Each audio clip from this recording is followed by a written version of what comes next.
What's up guys, and welcome back to my channel. If you haven't seen my videos before, my name is Tanya Brahmazani and I'm a fourth year dental student at Texas A&M College of Dentistry.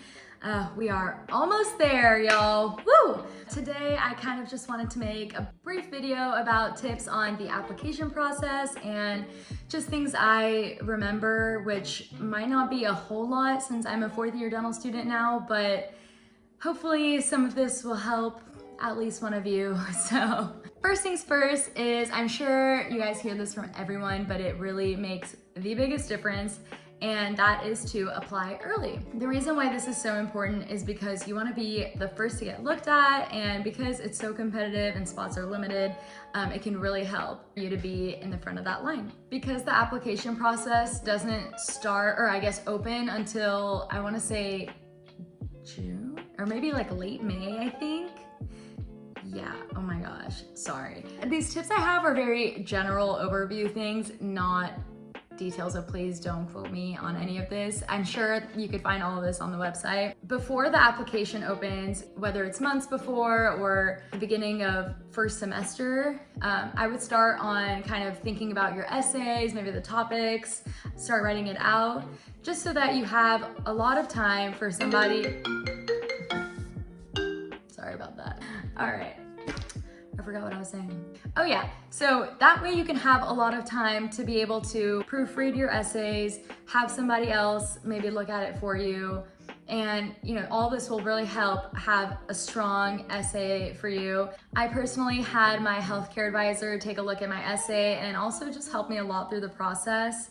Depending on where you go to school, I'm sure there's maybe like a healthcare office or maybe a program for those applying to medical and dental schools where they'll completely help you throughout the process of the application. So I went to UTD and we have something called HPAC where, and if anyone here watching goes to UTD, I would highly recommend it because they give you set deadlines and require you to finish like a certain portion of your application by that date. And then they read through it and tell you what to adjust and kind of break it down piece by piece. So that way, when it comes time to the application, you basically already filled it out on their outlines and then would just fill all of that into the computer and be able to submit it pretty quickly. I mean, it still takes some time because it's so long, but it's still way quicker than it would have if you had not prepared anything at all. I personally did not use this because my undergrad situation was a little bit different, and I can go into that. I guess I'll tell you anyway because this will make a little bit more sense. I did a high school college program where I went to a community college for 11th and 12th grade and graduated with my first 2 years of college at the same time. Shout out to RCHS, I love that program. And if you're from the Dallas area, I would highly recommend it because books and tuition are covered, and it's just a great way to be ahead if you know what you want to do or just want to move quick through school. But so because of that, I only had about 2 years left. So I had to take all my upper levels and everything at once, and my DAT and apply. And so because of that, I was going crazy and wasn't able to keep up with those deadlines. But I know friends that did, and it really help them. So definitely that's something to keep in mind or try to do if you guys do have a healthcare office at your university. Also, try to get involved in your pre-dental association or pre-dental club at your university. If there's not one, the pre-med one will still look great and also give you kind of an outlet of ways to network and do community service, because the extracurricular portions of our applications could be very similar aside from maybe shadowing, which I could also get into, but it really helps to be a part of an organization and also show that you're very involved with it, being in it for several years, maybe being an officer. I personally was an officer to both years that I was there. How did that work? Oh, because I was there for 2.5 years. I took an extra half semester, and then I had 8 months off before dental school. That's what it was. But so anyway, not my first year, but my second, and then that extra semester, I was an officer. It really helped. I met so many people, and throughout that, people tell each other where they are along their application and what classes they've taken and who they've talked to and dentists they've shadowed, and all of this just really helps you kind of figure out what direction you're going in. Also, letters of recommendation are huge in your application and weigh a lot more than you think. Because professors and dentists are so busy, I would highly recommend asking them in advance, so that way, you know, they'll have time to be able to write it and work on it, because you don't want to be just waiting on them. You want to have everything you need for when the application opens to be able to submit it. Also, you want to ask professors that you've gone to their office hours a lot and know them really well, so that they can write you a great letter and a way that could really stand out. Because you could ask a professor and they can write something general that could really apply to anyone, but if it's specific things that they know about you that they can mention, that could really help you stand out as an applicant. Also, transcripts can take forever, so I highly suggest that being like one of the first things you do when the application's open, because you have to send it from every school or institution you attended. So for example, I had, was it 2? Yeah, I had 3. I knew it was 3. Okay, because I did Richland, which was in Dallas, my high school college program, and then I went to Collin and I took some classes there, and then I also went to UTD.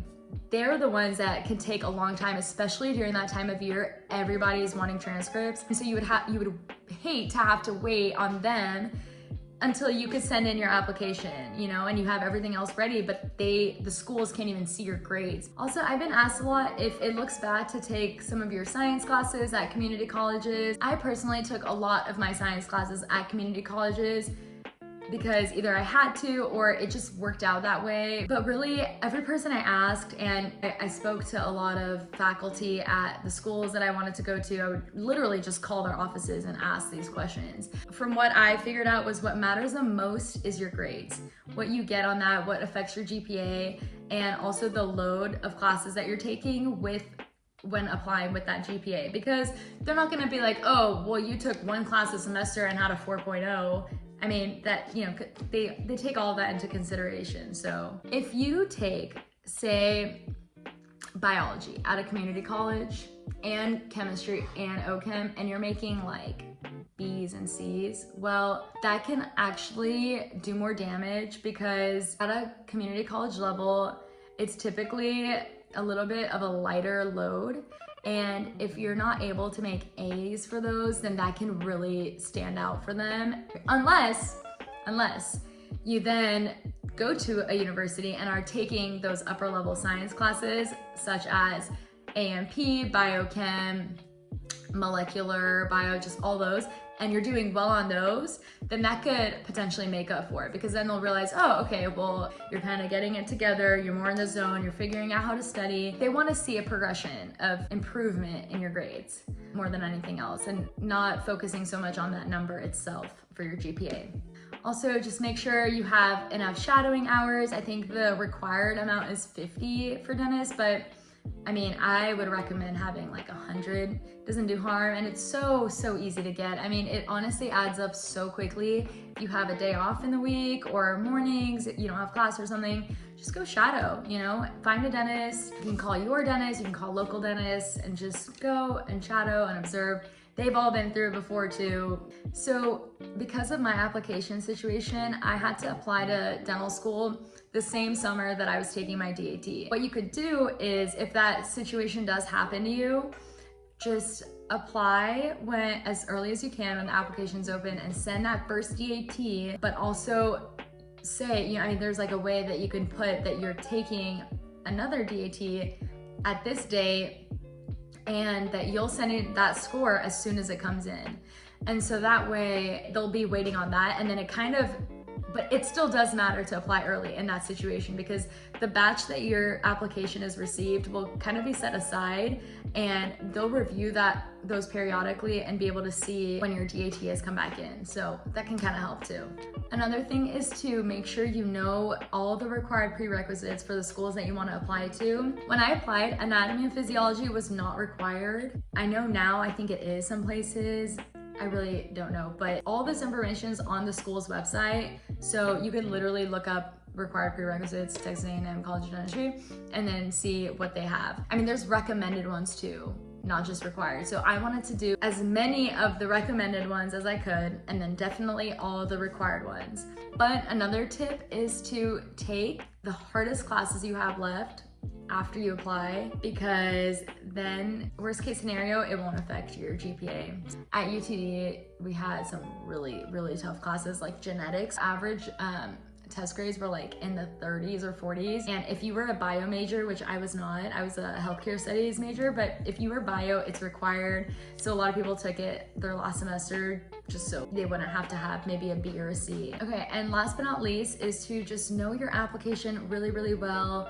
Be familiar with your essays. Whenever you send that in, they're gonna pretty much ask you a lot about the things you've done. Be comfortable talking about anything you've mentioned in your essay. I know different schools kind of have different interview processes. Like at my school at A&M, they basically just annotated my entire application, had it printed out, and made notes and comments, and then just asked me about it. They're like, oh, tell me about the time you went to Allen Sachs, or tell me about what you did for Miles for Smiles and your involvement with that. And so you really want to be able to explain the things you've done and be comfortable with that as well. If you guys do have any other video ideas or tips, things you want me to talk about, please let me know. But other than that, I think that is all for today. I hope you guys enjoyed, and hopefully this helps at least a couple of you. If you guys like this, please give me a thumbs up and subscribe. I hope to see you guys next time. Bye.